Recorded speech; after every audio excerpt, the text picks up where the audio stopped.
on the backdrop of the gruesome hate crimes inflicted on queer women, discrimination, corrective rape and murder, but juxtaposed with the story of two women's negotiations with violence, love, desire and infidelity whilst living on the margins. A Faint Pitch of Light is a play which is currently on tour overseas and will be showing at the Joburg Theatre space.com. We now speak to the director, Qondiswa James, and cast members Indalo Stofile and Tshegofatso Mabutla. A very good morning to you. Thank you so much for your time. A show described as magnetic and powerful, story following two women negotiations, exploring and navigating in the different experiences and themes of their lives. Qondiswa, perhaps let me start with you.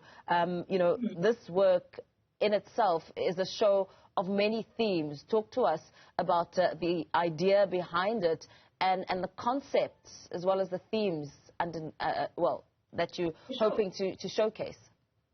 For sure. Firstly, good morning, very early morning here. Thank you so much for having us. We are speaking from Cape Verde, where we are doing A Faint Patch of Light, which is a story which is modeled after a classic South African text which was made in the 70s by Mpho, which originally was about love across the color line, and it was about the Immorality Act.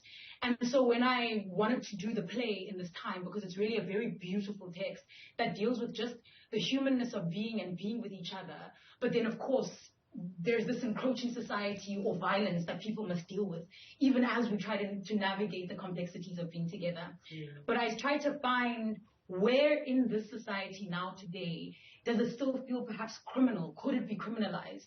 Even society, even if it's not by law, to love who you love. Mm. And when I was looking at my own experience as a queer body and the different experiences of queer people who are living in different spaces on the margins, say less in the city center, you start to realize that actually we are court-martialed in a particular way. And we know we've got this terrible phenomenon of corrective rape in South Africa. So trying to intervene directly into that space and make ourselves visible, to talk about the fact that we are human beings, we speak, we love, we live, we breathe, we talk, and to try and keep pushing the conversation. Although we know, of course, South Africa is a pretty open, free country, everyone can be gay, but there's a societal thing, it feels, that still needs work.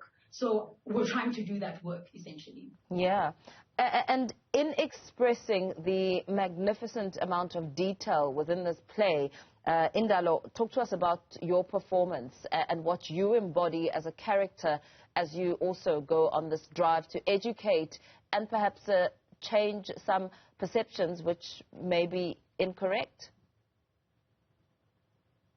My character is a woman in the ghetto who's married and has a family, and she comes together with this other woman and they fall in love.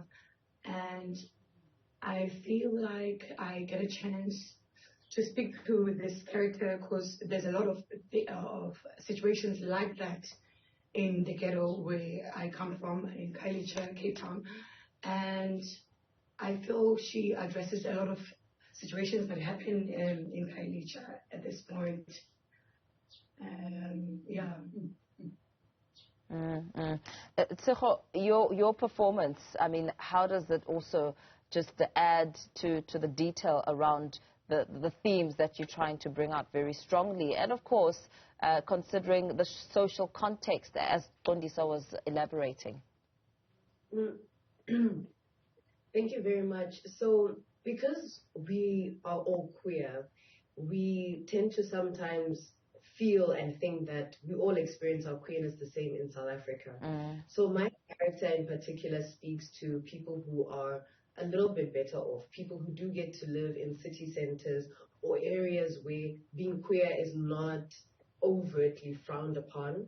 And so she's going through a lot of learning and going through a lot of trying to understand, but also trying to say, why is it that love is not enough? Why can't the love hold us and get us through to where we need to get to? And so that's the part of the complexities and the nuances that I get to bring in through the work that I'm doing. And of course, the theme of apartheid, Qondiswa, is one that is quite strong, and you put it quite well when you were just trying to talk about being discriminated upon within the current social fabric. how imperative is it for you within this piece to really show the different elements of this experience within the context that we're living in at the moment? I mean, besides the fact that it affects me directly, because it is also part of my life and the lives of the people I'm in community with.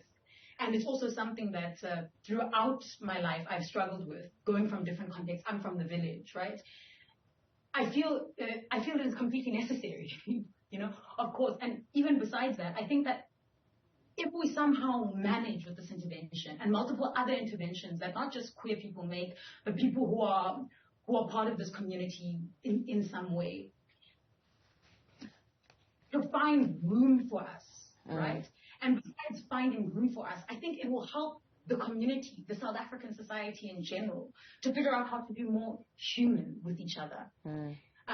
I think it's incredibly important. And what for me, I know we're speaking about the politics, but really at the center of the story is a story about two people who are in love with each other. And just how difficult that is. And of course, one of them is married, and one of them is upper class, and one of them is working class, and the complexities of that, trying to love across class, within gender, and those very real things that we all experience. And the hope is that by illuminating the universals, we can create something that everybody can recognize and start to think about, oh, okay, what about me then? How do I relate to this thing? It seems like something that I know. Yeah. And the production, Qondiswa, contains full nudity. It's not suitable for anyone under the age of 16. I mean, what came with that decision, besides the art form? No, sure. I mean, I've started to come to this answer now like this, to say, firstly, the nudity of bodies is my interest as a maker, as a performer myself, and to think about how clothes are a layering or a putting on of personality, of being, of class, of gender, all of these different things. But what happens when we present the body? We just present the body, and then we deal with something incredibly vulnerable and incredibly intimate, and then there is no hiding. But actually, in the original play text, because I don't know how much you will have researched or know about the specifics of the Immorality Act, but oftentimes when people were in love across the color line and were having affairs, their neighbors would tell on them, and then the police would wait and like listen for them to be in the moment of intimacy, and then either in the middle of it or just after it, when people are naked and kind of coming down from that moment of intimacy, they come in with cameras blasting. Because the only way you can get evidence that something like that happened is to come in the exact moment of intimacy when they are naked. And then, so that felt important. Even in the play text, it says, all you need to make this play is a blanket and two naked bodies. And I felt that this was something important to keep.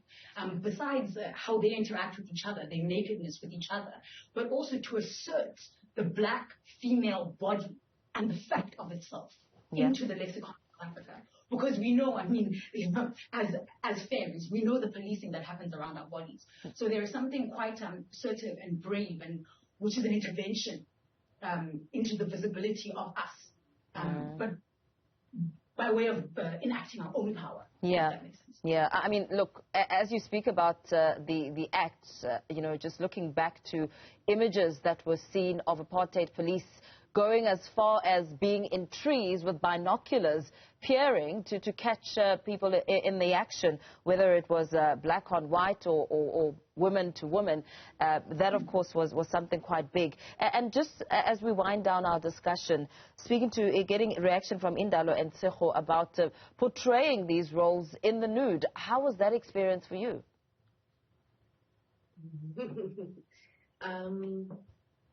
At first, it felt like, years ago when the play started, it felt like, oh, okay, this is what it requires, let's do it this way.